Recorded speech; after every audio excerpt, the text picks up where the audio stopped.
حضرت سیدنا علی المرتضی رضی اللہ تعالی عنہ سے مروی ہے، رسول کریم نے ارشاد فرمایا اذا کانت لیلۃ النصف من شعبان، حضور نے ارشاد فرمایا جب شعبان کے نصف کی رات آئے فقوموا لیلہا وصوموا نہارہا، تو راتوں کو قیام کرو اور اس کے دن کو روزہ رکھو۔ فإن اللہ تعالی ینزل فیہا لغروب الشمس الی سماء الدنیا، اللہ تعالیٰ جل شانہ نزول اجلال فرماتا ہے غروب شمس کے ساتھ ہی پہلے آسمان پر، فیقول، اور ارشاد فرماتا ہے کوئی ہے مجھ سے بخشش مانگنے والا میں اس کو بخش دوں، ہے کوئی مجھ سے رزق طلب کرنے والا میں اس کو رزق دوں، ہے کوئی مصیبت میں پھنسا ہوا میں اس کی مصیبت دور کر دوں، ہے کوئی اس مصیبت میں پھنسا ہوا، ہے کوئی اس ضرورت کا حامل، تو یہ اللہ تعالیٰ ارشاد فرماتا رہتا ہے یہاں تک کہ فجر طلوع ہو جاتی ہے، تو طلوع فجر تک اس رات کو اللہ کی رحمتیں آواز دیتی ہیں۔ حضرت ابو موسیٰ اشعری رضی اللہ تعالی عنہ فرماتے ہیں کہ رسول رحمت شفیع معظم صلی اللہ علیہ وآلہ وسلم نے ارشاد فرمایا کہ بے شک شعبان کی نصف شب کو اللہ تعالیٰ جل شانہ نزول اجلال فرماتا ہے، جلوہ فراز ہوتا ہے اور اپنی ساری مخلوق کی مغفرت فرما دیتا ہے۔ چند لوگوں کے بارے میں فرمایا گیا کہ وہ اس بابرکت رات کو بھی نہیں بخشے جاتے، باقی اللہ تعالیٰ جل شانہ اس رات کو تمام گناہگاروں کو جہنم کی آگ سے آزاد کر دیتا ہے۔ سیدہ عائشہ رضی اللہ تعالی عنہا سے مروی ہے، فرماتی ہیں کہ ایک رات میں بیدار ہوئی تو رسول رحمت صلی اللہ علیہ وآلہ وسلم کو بستر پر نہ پایا، تو میں حضور کو ڈھونڈنے نکلی، تو آقا کریم علیہ السلام تشریف لائے، تو حضور علیہ السلام نے ارشاد فرمایا عائشہ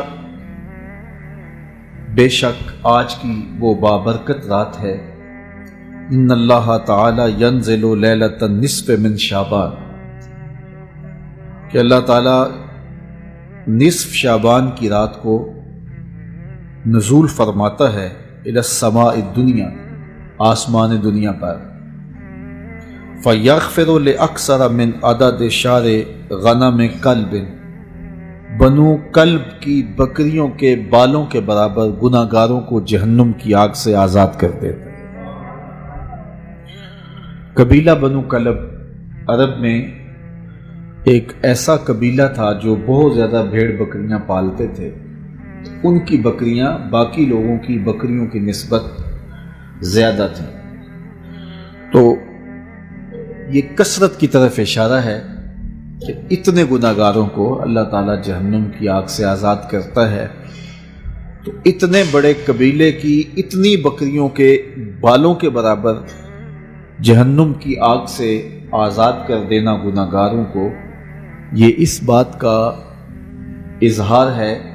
کہ کوئی بھی گناہ گار اللہ کی رحمت سے محروم نہیں رہتا، سارے گناہ گار بخشے جاتے ہیں۔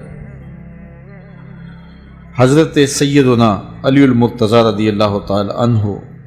سے مروی ہے، مولا کائنات فرماتے ہیں رسول کریم نے ارشاد فرمایا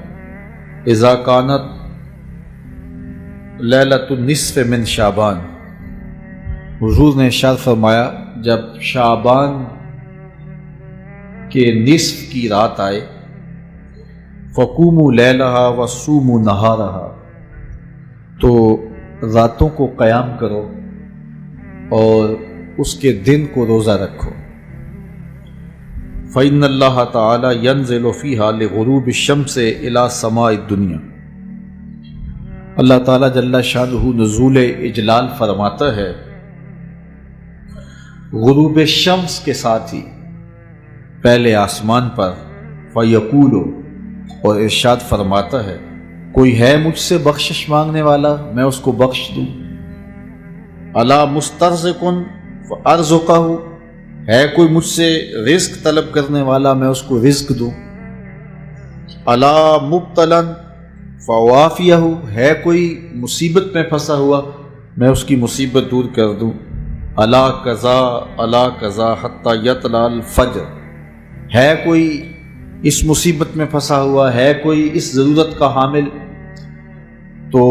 یہ اللہ تعالیٰ ارشاد فرماتا رہتا ہے یہاں تک کہ فجر طلوع ہو جاتی ہے، تو طلوع فجر تک اس رات کو اللہ کی رحمتیں آواز دیتی ہیں کہ کوئی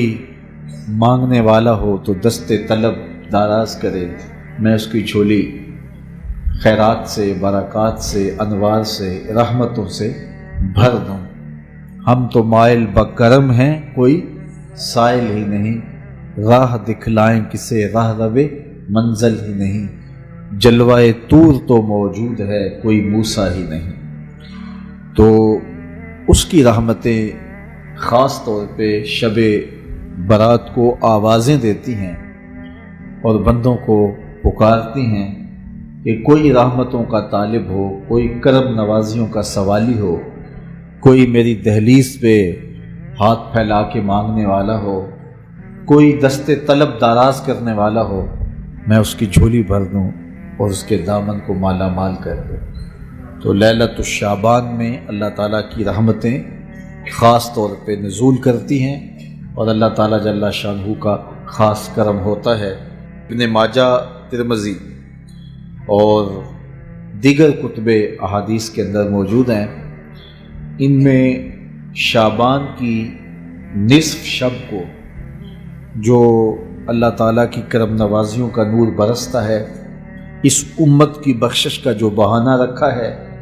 اور اس امت کے گناہوں کو معاف کرنے کا جو اللہ تعالیٰ نے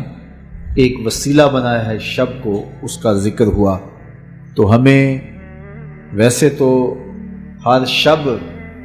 ذکر و فکر میں ہی بسر کرنی چاہیے۔ کسی نے کہا تھا ہر شب شب قدر است اگر قدر دانے، اگر تو قدر جانے تو ہر شب ہی شب قدر ہے، اور اگر قدر نہ ہو تو لیلۃ البرات اور لیلۃ القدر جیسی راتوں میں بھی لوگ محروم رہتے ہیں۔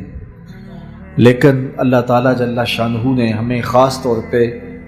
اپنی طرف بلانے کے کتنے بہانے دیے ہیں تاکہ بھٹکے ہوئے، بہکے ہوئے، گناہوں میں پھنسے ہوئے لوگ اس کی رحمت کی آواز پہ لپکتے ہوئے دوڑ کے آئیں اور اس کی رحمت سے اپنا حصہ وصول کریں، اور ماضی کے سارے گناہ اللہ تعالیٰ مٹا دیتا ہے۔ یہ شکر ہے کہ امت میں ان راتوں کو بیدار رکھنے کا سلسلہ موجود ہے، لیکن عموماً ہم نے ان مقدس راتوں کو بھی تقریباً کھلونا بنا لیا ہوا ہے، اور لیلۃ البرات کو اس قدر پٹاخے چھوڑے جاتے ہیں، آتش بازی کی جاتی ہے کہ جس طرح اللہ تعالیٰ اس سے راضی ہوتا ہے،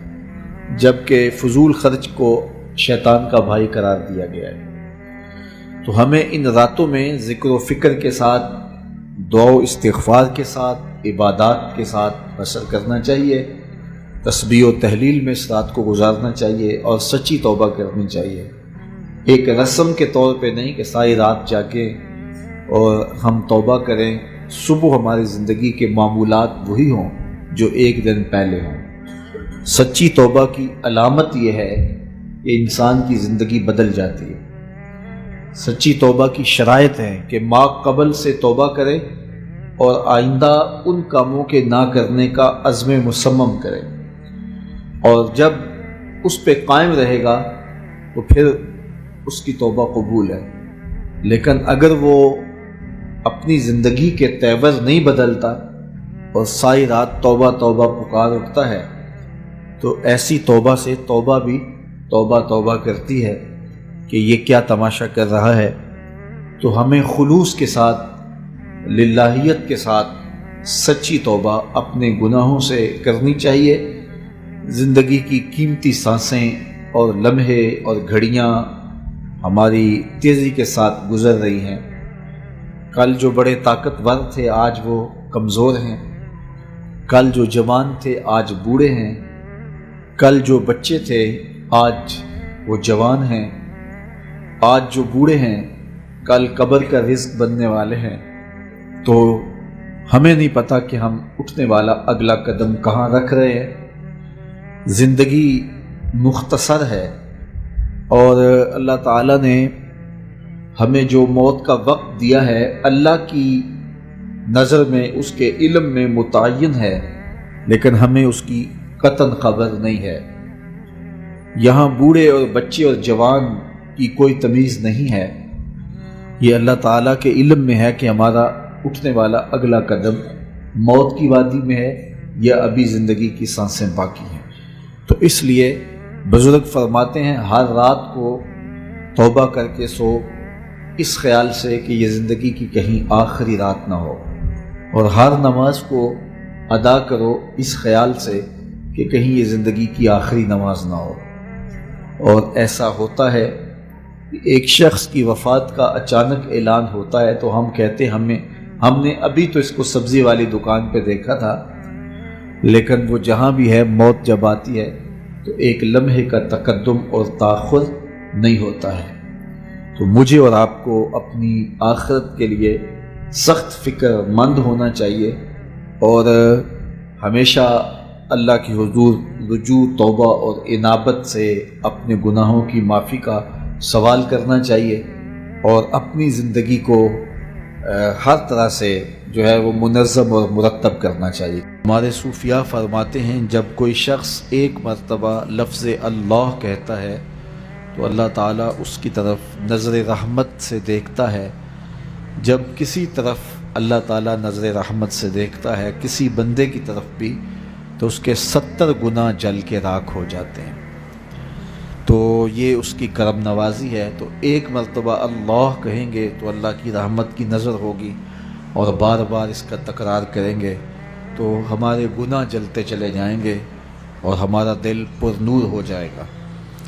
ذکر کرنے سے دل نور پاتا ہے۔ نور سے مراد کیا ہے؟ کہ کوئی اندر روشنی سی ہو جاتی ہے جس طرح کی یہ روشنی ہے۔ نور سے مراد یہ ہے کہ دل گناہ سے نفرت کرنے لگ جاتا ہے اور نیکی کی طرف قلبی طور پہ رغبت پیدا ہو جاتی ہے۔ اپنے آپ کو کھینچ کر کے پھر نیکی کی طرف نہیں لے جانا پڑتا، بلکہ شوق پیدا ہو جاتا ہے نیکی کا، اور برائی سے بچنے کے لیے بہت زیادہ تکلف نہیں کرنا پڑتا، خود بخود بندہ دور ہو جاتا ہے۔ تو جس طرح آپ کسی ایسی چیز سے جو آپ کو مرغوب ہو، ڈاکٹر نے، حکیم نے پرہیز بتایا ہو تو آپ بچتے ہیں اس سے، لیکن دل جو ہے پھر بھی اس کی طرف مائل ہوتا ہے۔ جس طرح شوگر کے مریض کو بتایا ہوتا ہے کہ چینی نہیں لینی، لیکن اس کا بار بار ہاتھ ادھر اٹھتا ہے، لیکن وہ اپنی صحت کا خیال رکھتے ہوئے اس سے بچتا بھی ہے۔ لیکن اگر ایک عرصہ گزر جائے یا کوئی اتنے اچھے انداز سے اگر اس کو کوئی بتائے اور اس کے نقصانات اس طرح سے اس کے اوپر واضح کر دے تو ویسے ترک کر دے، تو پھر وہ پرہیز کامل ہو جاتا ہے۔ اسی طرح گناہ سے انسان بچتا تو ہے، میں بھی بچتا ہوں، آپ بھی بچتے ہیں، لیکن چونکہ گناہ میں کشش رکھی گئی ہے تو نفس ہمارا گناہ کی طرف ہمیں مائل کرتا رہتا ہے۔ اللہ کا خوف، خشیت الہی، مرشدوں کے بتائے ہوئے اعمال ہمیں روکتے ضرور ہیں، لیکن پھر بھی جو گناہ ہیں ان کے اندر کشش ہے۔ تو جب انسان کثرت سے ذکر کرتا ہے تو پھر اس گناہ سے نفرت ہونا شروع ہو جاتی ہے۔ تو جب قلبی طور پہ نفرت ہو جائے تو پھر گناہ کو چھوڑنا مشکل نہیں ہوتا، بلکہ گناہ کو چھوڑنے سے راحت ملتی ہے۔ اسی طرح کڑوی دوائی کھانے سے طبیعت رغبت محسوس نہیں کرتی، صرف دوا سمجھ کے کھاتے ہیں، لیکن جب انسان کسی ایسے حاذق کی صحبت میں بیٹھے کہ جو راسخ کر دے اس کی طبیعت میں، تو پھر انسان اس کے اندر جو ہے وہ راحت محسوس بھی کرنے لگ جاتا ہے۔ تو ذکر کی برکت سے وہ نیکی مشکل محسوس نہیں ہوتی،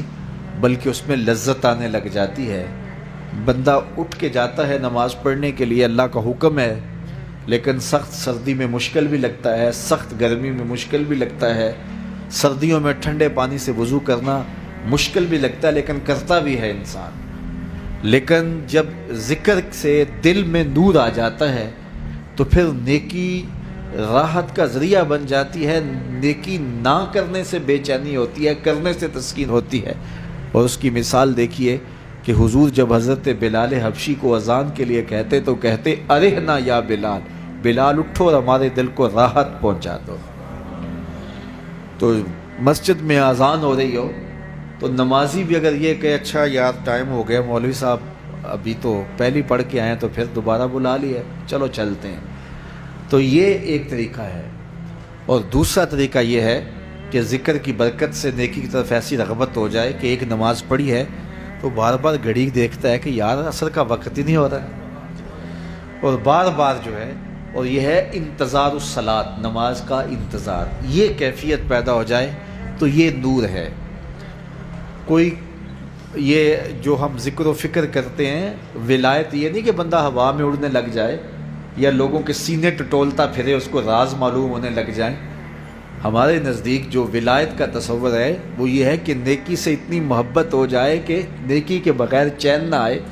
اور گناہ سے اتنی نفرت ہو جائے کہ کبھی مجبوراً اس کی طرف کوئی اس کو دھکیلے بھی تو پھر بھی اس کے لیے تکلیف ہو۔ اور رسول اللہ صلی اللہ علیہ وسلم نے ارشاد فرمایا کہ اتنی دیر تک کوئی شخص ایمان کی حلاوت نہیں پاتا جب تک یہ کیفیت اس کی نہیں ہو جاتی کہ کفر کی طرف لوٹنا اس کے لیے جو ہے وہ مشکل ہوتا ہے اور آگ میں چھلانگ لگانا اس کے لیے آسان ہوتا ہے۔ تو یہ کیفیت ہو جائے تو پھر یہ ایمانی کیفیت ہے، یہ ولایت کا نور ہے، یہ باطن کا نور ہے۔ تو عموماً لوگ سمجھتے ہیں کہ ذکر و فکر سے سینہ روشن ہو جائے، ولی وہ ہوتا ہے جو لوگوں کے سینے ٹٹولتا پھرے اور لوگوں کے راز معلوم کرتا پھرے۔ شریعت میں ولایت کا تصور یہ نہیں ہے۔ اللہ والے بندے لوگوں کے سینے نہیں ٹٹولتے، ان کی زندگی اور ان کا جو حقیقی نور ہے وہ یہ ہے کہ انہیں عبادت میں سرور نصیب ہوتا ہے۔ حضور نے حضرت حنظلہ سے غالباً پوچھا تھا کہ تیرے ایمان کی کیفیت کیا ہے، تو انہوں نے کہا تھا رأیت عرش ربی بارزن، میں اللہ کے عرش کو یوں دیکھ رہا ہوں جس طرح دن چڑھا ہوا ہے۔ تو یہ کیفیات ہے جو بندہ مومن کو نصیب ہوتی ہے۔ تو نیکی کی طرف قلبی رغبت ہو جائے اور گناہ کی طرف قلبی نفرت ہو جائے